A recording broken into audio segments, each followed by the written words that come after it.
Hello दोस्तों, कैसे हैं आप सब। जहां तक उम्मीद है आप सब बहुत ही अच्छे होंगे। हम लोग रोजाना बोलचाल की भाषा में आपस में कई ऐसे शब्दों का प्रयोग करते हैं, लेकिन वास्तव में हमको उनका मतलब नहीं पता होता। आज हम 5 ऐसे शब्द जिनका मतलब हम नहीं जानते, उस पर हम लोग चर्चा करेंगे कि आखिर वो कौन से 5 शब्द हैं जिनका प्रयोग हम अक्सर अपनी रोजाना के बोलचाल में करते हैं, लेकिन वास्तव में हमें उनका अर्थ का पता ही नहीं होता।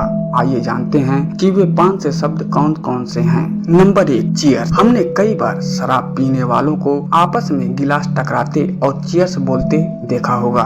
क्या कभी आपने सोचा है कि शराब पीते वक्त गिलास आपस में क्यों टकराया जाता है और चीयर्स क्यों बोला जाता है? कहा जाता है कि गिलास आपस में टकराने और चीयर्स बोलने की शुरुआत ब्रिटेन से शुरू हुई। ब्रिटेन के लोग जब कभी अपने नजदीकी मित्रों, रिश्तेदारों या आपस में मिलने जुलने वालों से मिलते थे और शराब पीते थे, तब शराब के गिलास आपस में टकराते थे और गिलास टकराते वक्त चीयर्स बोलते थे, क्योंकि उनका मानना था कि गिलास टकराने से आने वाली जो आवाज आती थी वो बहुत ही मीठी होती थी, जो उन्हें बहुत अच्छा लगता था। लेकिन दूसरी कहानी के अनुसार कहा जाता है कि यूरोप के लोग मानते थे कि गिलास टकराने से जो आवाज आती है उससे शैतान और दूसरी बुराइयां दूर भागती हैं। एक कहानी के अनुसार चीयर्स बोलकर गिलास टकराने से शराब एक दूसरे के गिलास में छलक जाती थी, जिससे प्यार बढ़ता था। इसके अलावा पुराने जमाने में सैनिक चीयर्स कहकर शराब पीते थे, जिससे उन्हें यह पता चलता था कि शराब में किसी तरह की कोई मिलावट नहीं है। चीयर्स शब्द का मतलब विभिन्न 20 भाषाओं में अलग अलग इसका मतलब होता है। अंग्रेज लोग चीयर्स का अर्थ आनंद और प्रसन्नता और प्रोत्साहन या सलामती से लगाते थे। Number 2, rip. हमने अक्सर देखा है कि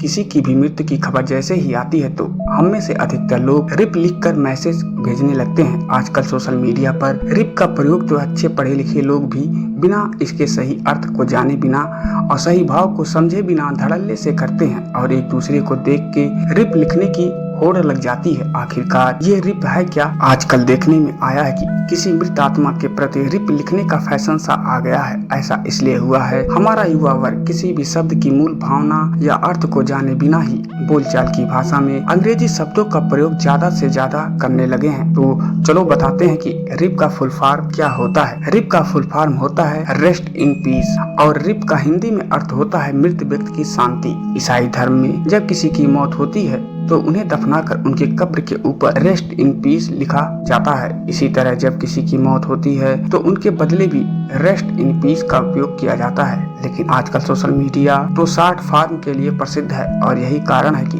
कमेंट में पूरा रेस्ट इन पीस ना लिख करके सिर्फ रिप को लिखा जाता है। रिप शब्द का प्रयोग ज्यादातर ईसाई लोग करते हैं, क्योंकि वे शवों को जलाते नहीं थे बल्कि उन्हें दफनाते थे। ये आमतौर पर कैथोलिक की कब्रों पर रेस्ट इन पीस लिखा जाता है, जिसका मतलब होता है कि वे शांति से अनंत शांति की कामना करते हैं, क्योंकि मौत उनके लिए आराम की तरह होती है। Number 3, hello. आपको पता ही होगा कि जब आपका मोबाइल या लैंडलाइन का रिंग बजता है तो आपको सबसे पहले जो शब्द सुनाई देता है वो हेलो शब्द है। लेकिन क्या कभी आपने ये सोचा है कि फोन उठाते ही सबसे पहले हेलो ही क्यों बोला जाता है? हेलो के अलावा और कुछ क्यों नहीं बोला जाता? अब आप यही कहेंगे कि सब लोग ऐसा ही बोलते हैं, इसमें कोई खास बात तो नहीं है। लेकिन आज हम आपको बताते हैं कि इसके पीछे एक शब्द की रोमांचक इतिहास भी है, जिसके बारे में शायद ही आप जानते हो। हम आपको ये भी बता दें कि बोलचाल में हेलो शब्द का प्रयोग दुनिया में सबसे अधिक किया जाता है। ऑक्सफोर्ड इंग्लिश डिक्शनरी के अनुसार हेलो शब्द पुराने जर्मन शब्द हाला होला से बना है। यह शब्द पुराना फ्रांसीसी या जर्मन शब्द होला से निकलता है। होला का मतलब होता है कैसे हो या क्या हाल है। प्राचीन समय में इस शब्द का इस्तेमाल समुद्र में यात्रा के दौरान नाविक किया करते थे। अंग्रेज कवि चांसर के जमाने में यानी 1300 साल के बाद ये शब्द हालो बन चुका था। इसके 200 साल बाद यानी शेक्सपियर के जमाने में हालू बन गया और ये शिकारियों और मल्लाहों के इस्तेमाल से कुछ और बदला और हालवा, हालुआ, होलो कई प्रकार से इसका प्रयोग किया जाने लगा। फोन उठाते ही हेलो बोलने के पीछे टेलीफोन का आविष्कार करने वाले ग्राहम बेल की एक लव स्टोरी भी है। ग्राहम बेल को 10 मार्च सन 1876 को उनके टेलीफोन आविष्कार के लिए पेटेंट मिला था और उन्होंने टेलीफोन का आविष्कार करने के बाद सबसे पहले अपनी गर्लफ्रेंड मार्गरेट हेलो को फोन पर प्यार से हेलो बोला था। कहते हैं कि तभी से फोन पर हेलो बोलने का चलन बढ़ गया। Number 4, okay. हेलो के बाद अंग्रेजी भाषा का सबसे ज्यादा प्रयोग आने वाला शब्द शायद ओके ही है।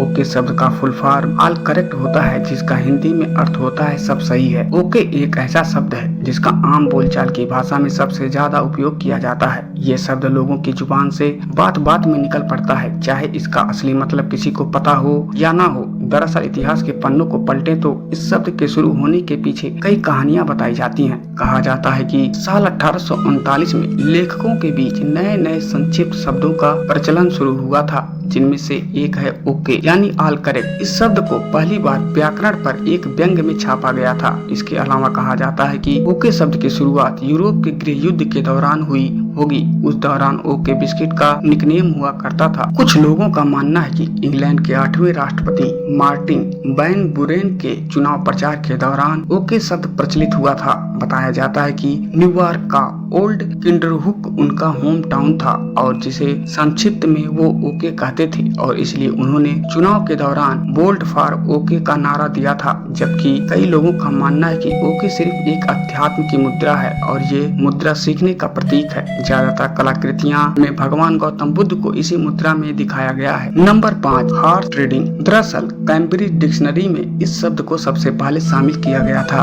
डिक्शनरी में इस शब्द का मतलब पर्दे के पीछे ऐसी बातचीत से है जिसमें दो पार्टियां आपस में ऐसे सौदा करती थीं जिसमें दोनों का फायदा होता था। माना जाता है कि 1820 के करीब इस शब्द का प्रयोग घोड़ों की बिक्री के लिए व्यापारी करते थे। घोड़े के कारोबारी खरीद फरोख्त के लिए कई तरह के तरीके आजमाते थे और इसे ही हॉर्स ट्रेडिंग कहा जाता था। घोड़े के व्यापारी बेहतरीन नस्ल के घोड़ों को बेचने या खरीदने के लिए जो जुगाड़ अपनाते थे उसे भी हॉर्स ट्रेडिंग के रूप में जाना जाता था। बाद में कुछ इस शब्द से जुड़े उनके किस्से जुड़े और इसका इस्तेमाल राजनीतिक अर्थों में किया जाने लगा। आजकल भारतीय राजनीति में हॉर्स ट्रेडिंग शब्द का खूब इस्तेमाल होने लगा है। भारतीय राजनीति में इस शब्द का इस्तेमाल सांसदों और विधायकों के प्रलोभन से जोड़कर प्रयोग किया जाता है, जब किसी निजी फायदे के लिए या किसी सरकार को अस्थिर करने के लिए। इसके अलावा किसी बिल का समर्थन करने या फिर विश्वास मत के समर्थन करने या विरोध करने के लिए सांसद या विधायक जब अपना पाला बदलते हैं तो मीडिया द्वारा इसे हॉर्स ट्रेडिंग का नाम दिया जाता है। तो दोस्तों, आप लोगों को हमारा वीडियो कैसा लगा आप हमें कमेंट करें, और अगर आप इस तरह का वीडियो देखना पसंद करते हैं तो हमारे चैनल